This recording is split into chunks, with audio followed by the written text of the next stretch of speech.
Gue bukan orang yang suka banget pakai smartwatch. Gue kurang suka sama gangguan notifikasi. Ya gue tahu bisa dimatiin notifikasinya. Dan juga biasanya model dari smartwatch tuh agak aneh-aneh ya. Sampai akhirnya Viata itu ngirimin gue Viata Fit Me You.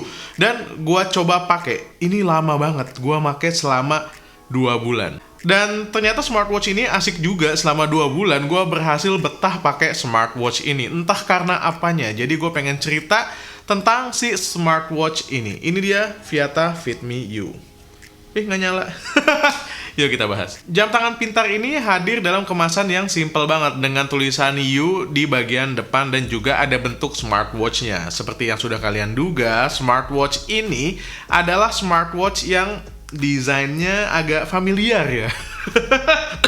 Di bagian dalamnya kita bisa dapetin beberapa hal nih. Yang pertama adalah smartwatch-nya, di mana strapnya belum dipasang, dan juga ada strapnya. Strapnya ini terbagi dua tentu saja, bagian atas dan juga bagian bawah. Ada juga buku petunjuk penggunaan yang ini lumayan tebel ya, jadi kalian bisa pelajari smartwatch ini dari buku petunjuknya. Cara pemasangan strapnya simple, kalian tinggal selipin ujung dari strapnya ke bagian jam tangannya ini. Udah, bagian atas dan bagian bawah. Yang uniknya ternyata di strapnya ini ada logo Viata. Untuk smartwatch-nya sendiri desainnya kotak ya, kayak begini. Dan sekilas lihat kayaknya nih bezelnya tipis banget.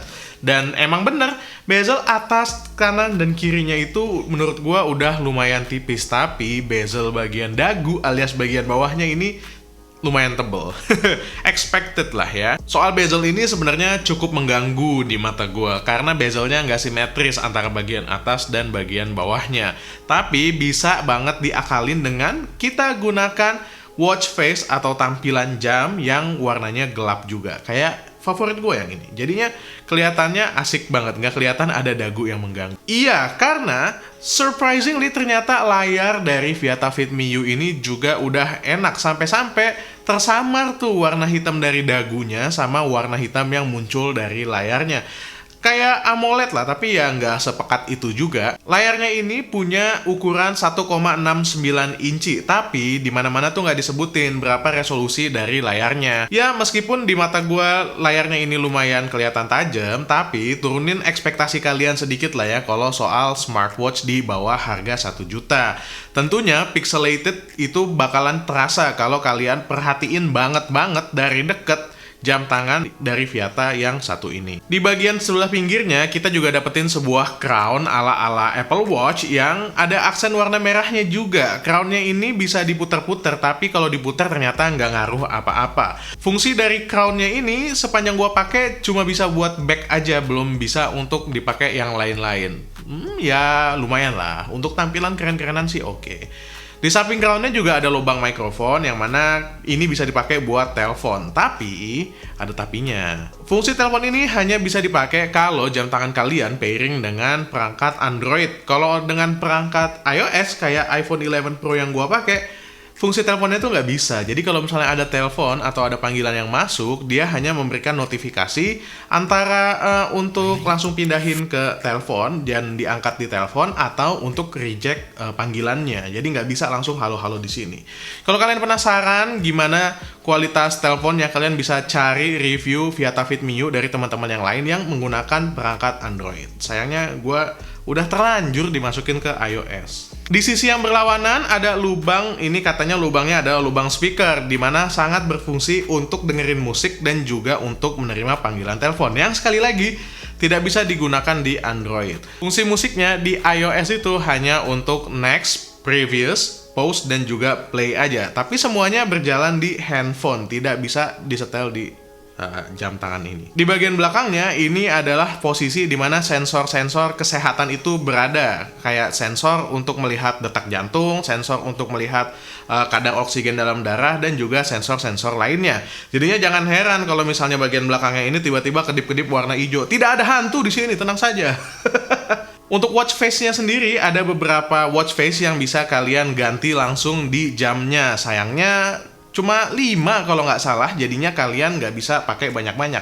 Tunggu dulu, kalau sudah kalian pairing ke dalam handphone dengan aplikasi David, itu kalian bisa dapetin ratusan watch face yang ini banyak banget ya. Ada juga satu watch face yang ternyata bisa kalian custom, kalian ganti gambarnya dan juga posisi jamnya atau keterangan-keterangan lain yang bisa muncul di jamnya itu posisinya bisa kalian ganti, which is good. Sekali lagi, gue merekomendasikan watch face yang warnanya kebanyakan hitam ya, supaya border atau dagu bagian bawahnya ini nggak terlalu kelihatan lebar banget, jadi berasa lebih simetris. Beberapa fungsi tracking dan fitness juga ada seperti biasa, tapi yang paling penting menurut gua dari sebuah jam tangan kekinian adalah fungsi untuk mengukur SpO2 atau kadar oksigen dalam darah. Seperti yang kita tahu, kadar oksigen dalam darah ini, SpO2 ini penting banget untuk deteksi dini gejala COVID. Kalau misalnya saturasi oksigennya itu 95 ke bawah, kayaknya kita udah harus manggil dokter gitu ya. Kalau masih di atas, kayaknya masih aman. Nah, kayak begitu. Dan jam tangan ini sejauh gue pakai berfungsi dengan cukup baik. Gue coba bandingkan dengan oximeter yang gue punya dan hasilnya mirip lah, cuma beda 1 atau 2% aja. Tentu aja perbedaan ini inevitable, tidak bisa dihindari. Kenapa?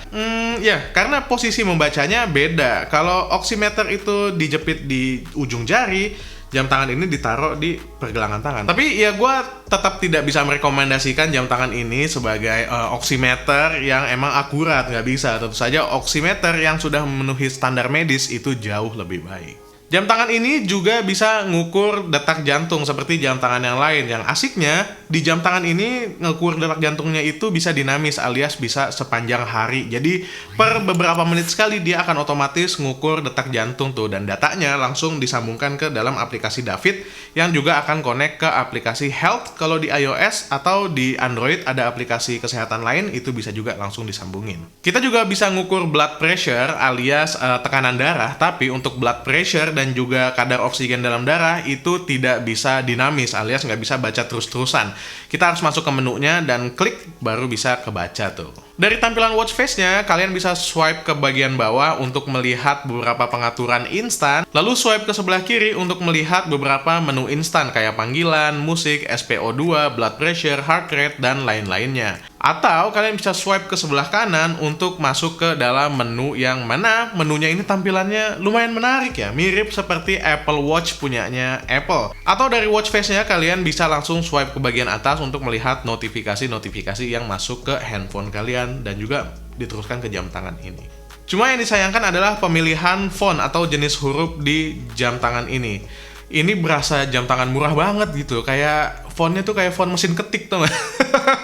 Coba aja diganti lebih bagus lagi, pasti lebih seru lagi.